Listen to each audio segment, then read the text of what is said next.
Olá, o Nesp Notícias desta quarta-feira fala sobre o trânsito em Bauru. Moradores e motoristas reclamam de alterações em ruas e avenidas. Projetos cuidam da saúde bucal de crianças. E na entrevista do dia, o Frei Antônio Moser fala sobre os desafios da Igreja Católica.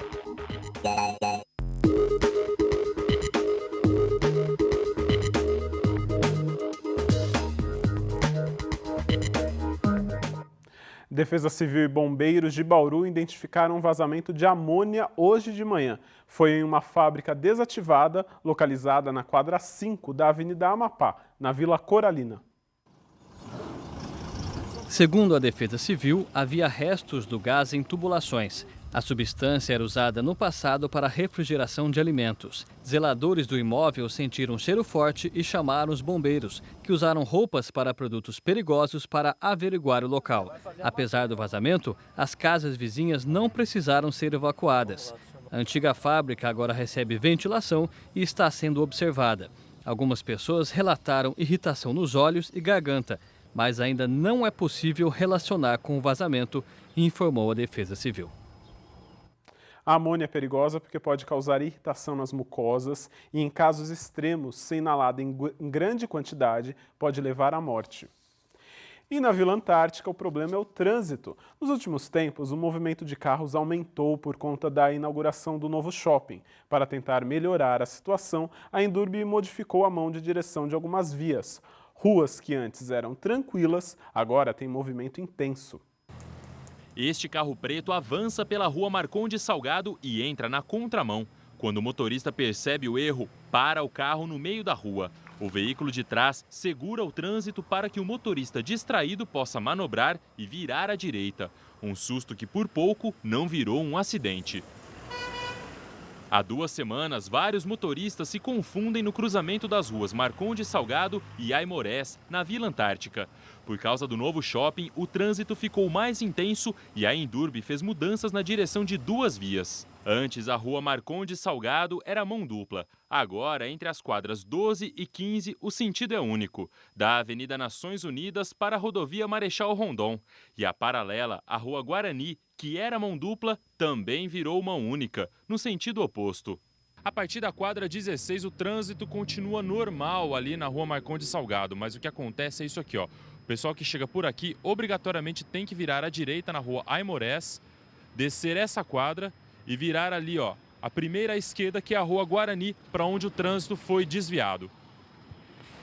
Os comerciantes da Marcondes Salgado não gostaram das mudanças. Para você sair de carro aqui ficou difícil, ficou bem complicado, o trânsito ficou complicado porque eles colocaram as placas ali, mas aqui faz quantos anos que essa rua aqui é mão dupla, né? Eles tinham que colocar pessoas ali para orientar mais durante o dia, eles não colocaram. Os moradores da rua Guarani também não ficaram satisfeitos. Este casal mora aqui há 32 anos. O local, que já foi tranquilo, virou um corredor que liga 2 importantes vias da cidade. A rua era tranquila, mesmo sendo mão dupla, era feito só pelos moradores, né? Então pouca gente tem carro, são pessoas todas antigas do bairro. E agora, com o fluxo de mão única, mas tirado da Marcondes, né, passando por aqui, o transtorno ficou grande. Essa fila de carros que a gente vê aqui, como é que era? Tinha isso? Como que era? Não, era de vez em quando passava um carro, né? Agora é um atrás do outro, além de trânsito pesado com ônibus e caminhões, né? Se eu não marcar minha vaga, eu chego em casa e não tenho onde colocar meu carro. E tem pessoas na rua que vão 3, 4 quadras longe de casa para parar o carro. Isso está sendo uma constante, né? Quer dizer, a pessoa ela não consegue parar perto da própria casa? Perto da própria casa, não. Os problemas da rua avançaram para dentro de casa. Com o tráfego de ônibus e caminhões, rachaduras apareceram no chão e nas paredes da casa. Isso aqui já está assim, imagina agora com carga pesada todos os dias, o dia todo e a noite também. Porque todo o fluxo da Marcondes está aqui. Para o engenheiro de trânsito da Endurbe, as mudanças foram pensadas para melhorar o acesso e a segurança de quem transita pela Marcondes Salgado. Nós procuramos, através da implantação de mão únicas, no trecho que nos permitiu, que é entre a Conde Matarazzo e a Rua Aimorés, distribuir o fluxo de veículos em ambas as ruas para melhorar a segurança tanto dos pedestres quanto dos motoristas que circulam por essas vias. Porque a implantação de mão única nas ruas, ela traz enormes benefícios para a circulação e para a segurança no trânsito, aumentando a capacidade de estacionamento das vias, aumentando a segurança na travessia e diminuindo os movimentos veiculares conflitantes nos cruzamentos. Pois é, e não foi apenas a região da Marcondes Salgado que teve alterações viárias. Os moradores do Jardim Bela Vista também têm reclamado. A gente mostra essa história para você amanhã. A Endurbe está separando documentos da Associação Hospitalar de Bauru que foram encontrados caídos ontem na Avenida Comendador José da Silva Marta. Segundo a empresa, os documentos estavam misturados a outros papéis e um representante da Associação Hospitalar já se apresentou pedindo a retirada. A Polícia Civil foi procurada, mas não soube confirmar se foi registrado o boletim de ocorrência sobre o caso. Segundo testemunhas, os documentos caíram de um caminhão. Há 4 anos, a Associação Hospitalar de Bauru é alvo de investigações sobre o desvio de dinheiro público. Vamos dar agora uma olhada em como fica o tempo aqui na região. As informações são do IPMET e também do CPTEC. Chove fraco no extremo oeste do estado de São Paulo e também no Paraná. Nas demais regiões, o tempo está nublado. Em Bauru não há previsão de chuva para esta quinta-feira. Agora os ventos sopram a 15 km por hora. A temperatura máxima hoje foi de 19 graus em Bauru. Amanhã pode chegar em 28 graus aqui e em Piratininga. Em Agudos, a previsão é de que fique em 26 graus. Na edição de hoje do VUNESP Informa, a dica é um concurso na área de saúde. Confira!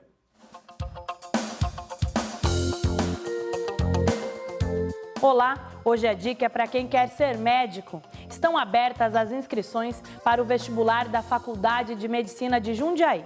Os candidatos têm até o dia 8 de novembro para se inscrever. É pela internet, no site da VUNESP, www.vunesp.com.br.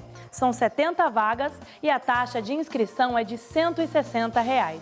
O vestibular ocorre em uma única fase, com prova de conhecimentos gerais no dia 7 de dezembro e de conhecimentos específicos e redação no dia 8 de dezembro. Mais detalhes no edital, que também está disponível na internet e ainda no Disque VUNESP, 11 3874 6300. Continue ligado na nossa programação para acompanhar outras informações sobre concursos e vestibulares.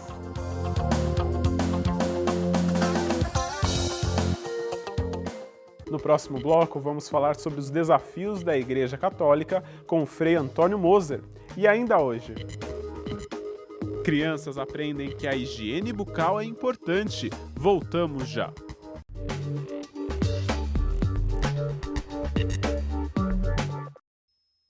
O número de católicos diminui ano a ano, mas mesmo assim a religião ainda é a maior do país, cerca de 57% da população.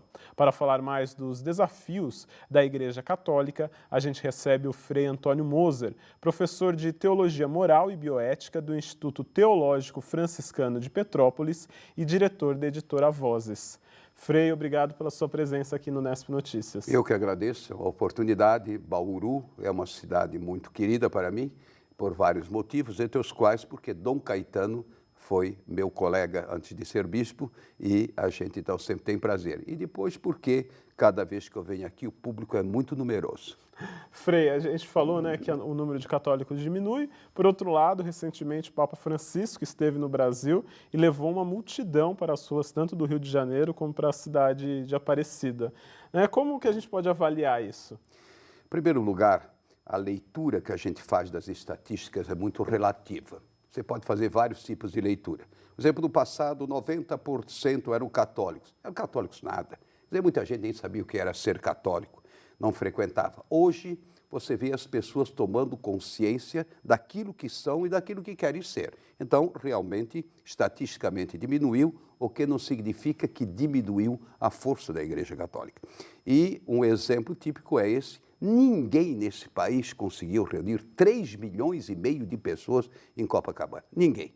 E nós percebemos não só o carisma do Papa como tal, da pessoa dele, mas nós percebemos que tem muita gente ansiosa. E muitas vezes passam por outra igreja, vão passando de uma para outra, não se encontraram, mas com certeza eu acho que a partir desse Papa vão começar a se encontrar. O carisma do Papa é evidente, né? Mas o senhor acredita que a igreja precisa se reinventar para atrair principalmente os jovens? Olha, em primeiro lugar, não precisa se reinventar, é mais uma questão de linguagem, não é? Uma linguagem. Eu posso dar uma mesma mensagem sorrindo, uma mesma mensagem de cara fechada. A mensagem é a mesma. E, sobretudo, ele tem uma pedagogia, que é a pedagogia de Jesus. Ele não fica aí julgando pessoas, comportamentos, ele vem para dar uma boa notícia. Eu não tenho ouro nem prata, o que eu tenho é o Evangelho, não é? Ou seja, ele deslumbra as pessoas pela sua mensagem. Ciência e religião têm pensamentos diferentes de muitos assuntos, né? A concepção, o começo da vida, por exemplo, né? O senhor acredita que a igreja já entendeu um pouco melhor essa separação entre os dois assuntos? Olha, efetivamente existe uma diferença, são metodologias diferentes, sem dúvida nenhuma, objetivos diferentes. E, em primeiro lugar, as ciências, no plural, elas são setoriais, elas olham cada uma um ângulo, um certo ângulo. A teologia, no caso, em termos de igreja, ela é mais global, ela procura ver o todo do ser humano. Agora, o que acontece? Certos confrontos, às vezes se dão pelas pessoas, seja por parte da igreja, seja por parte da chamada ciência. Efetivamente, não existe ciência objetiva. Sempre passa pelo crivo de uma pessoa situada no espaço, no tempo, que tem uma certa concepção, e, por isso, às vezes, radicaliza uma conclusão. Eu vou dar um exemplo. Projeto Genoma Humano chegou à seguinte conclusão solene diante da Casa Branca para o mundo inteiro, pesquisa de 10 anos, que a questão do DNA, ou seja, do material genético, codificante, responsável por aquilo que nós somos, corresponde a 3%. 97% é lixo genético. Hoje, a gente dá uma risada. É no lixo que estão as pedras mais preciosas. É a sua história, é a história dos seus pais, dos seus antepassados e da nossa espécie humana. Frei, a igreja ainda é muito conservadora. A gente teve um caso aqui recentemente em Bauru do Padre Beto, que ele tem pensamentos bastante progressivos, né? Principalmente progressistas, né? Principalmente sobre alguns temas que envolvem sexualidade e tal. A igreja ainda é um pouco conservadora e esse padre ele foi excomungado. O senhor acredita que a igreja ainda é um pouco conservadora demais? Veja bem, em primeiro lugar, na igreja você vai ter muitas tônicas diferentes dentro de uma mesma orientação básica. Você vai ter tônicas diferentes, um mais severo, outro menos severo. No caso aqui do Dom Caetano, não, ele é um homem de muito estudo, é um homem inteligente, não tem nada de conservador, nada disso, mas ele tem uma sensibilidade muito grande. Conclusão dele, eu não segui de perto o caso, foi a seguinte: quem está num time de futebol ou numa seleção brasileira, mas não tem o perfil, evidentemente que então é convidado a dar lugar para outro a se retirar. Então foi o caso do Padre Beto, independentemente de julgar a pessoa dele ou não. Mas realmente ele não se enquadrava mais dentro dos pressupostos da igreja. Isso não quer dizer que a igreja seja conservadora. O Filipão, ele não é conservador porque ele diz que um certo jogador tem que sair de campo.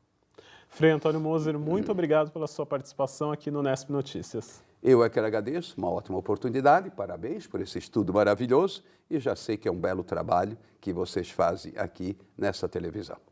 Obrigado. O Nesp Notícias faz um rápido intervalo e volta já.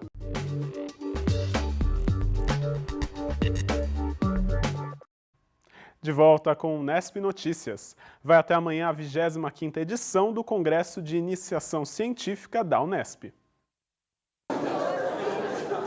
O congresso tem duas fases. A primeira é local, realizada em todas as faculdades da Unesp.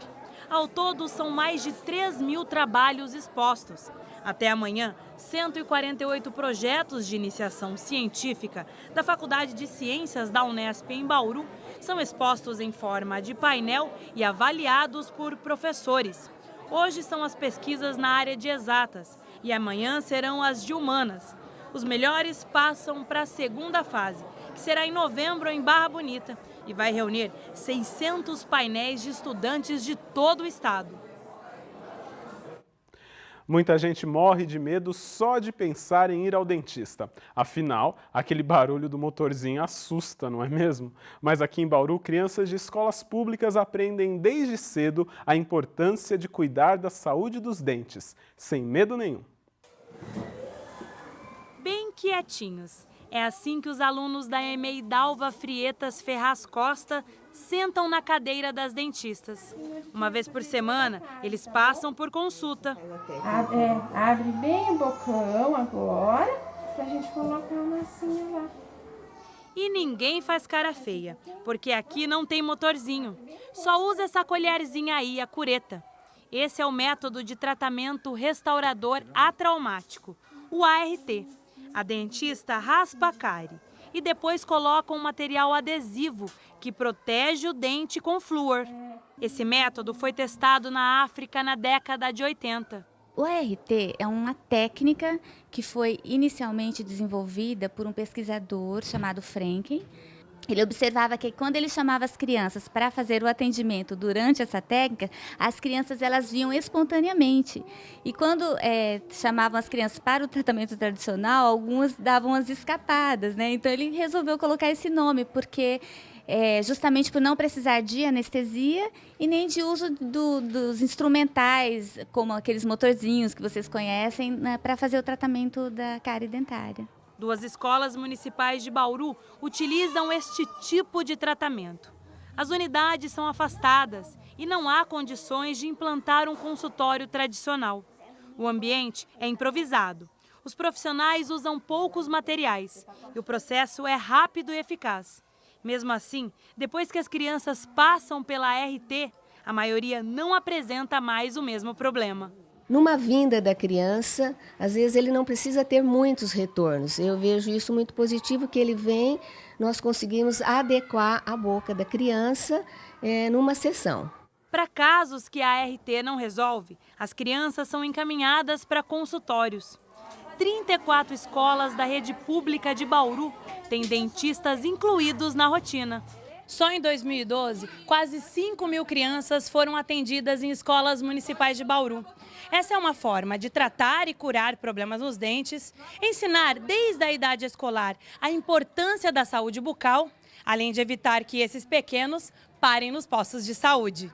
Com a escova de dentes em mãos, os aluninhos da Escola Municipal Hubert Redmakers têm que fazer a higiene da boca pelo menos 2 vezes ao dia. E para tratar os dentinhos, esta é uma das 6 escolas que recebem a visita do odontomóvel. Essas escolas também não possuem toda aquela aparatologia de técnica ou de equipamento, porque não tem um local específico para o consultório odontológico. Então essas crianças elas têm a oportunidade de acesso e de resolutividade em relação à sua saúde bucal. Aqui tem motorzinho, mas as crianças não têm medo. Você gosta de ser atendida aqui pela Nilde no odontomóvel? Gosto. Por quê? Porque elas cuidam do meu dente. E por que é importante cuidar dos dentes? Porque senão entra bichinho. E daí depois? Ele estraga o dente. A mãe da Maria Eduarda já vê diferença nos hábitos da menina. Começou a escovar os dentes mais direito, a quantidade da pasta, ela começou a colocar certo, porque ela colocava muito. E aí ela escova na hora do almoço, na janta, depois de comer doce. Ela mudou bastante. Manter a higiene da boca é importante, mas os pais têm que ficar atentos a outras dicas. Vá ao dentista. A criança ela não tem ainda uma habilidade motora suficiente para remover adequadamente esse biofilme, essa placa dos dentes. O dentista, então, ele vai, de uma forma técnica, realizar uma profilaxia e vai remover aquela quantidade que ainda ficou na boca e que pode estar causando risco. Isso aí, tem que cuidar da saúde desde cedo. Hoje o jornalista e compositor Nelson Itaberá marca a noite de quarta com o lançamento de um novo trabalho autoral no Teatro Municipal aqui de Bauru. Uma mistura de MPB, samba canção e tradição dos cancioneiros. Por quê? Pra quê? Que precisa saber? O novo trabalho vem apenas 10 meses após o primeiro álbum do músico, lançado no ano passado. 12 canções compõem o CD Linguagens. No processo de criação, Nelson usou a experiência como jornalista para observar o dia a dia e traduzir nas letras o jeito de falar do brasileiro, principalmente no interior.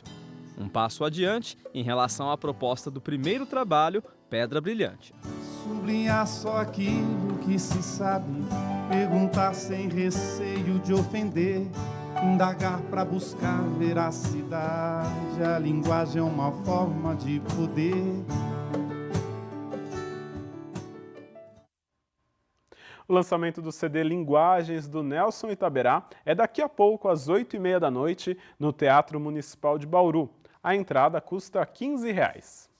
O Nesp Notícias termina agora, a gente volta amanhã às 5h30 da tarde. E não se esqueçam, a reapresentação do Nesp Notícias está em novo horário, às 8h30 da noite. Tchau!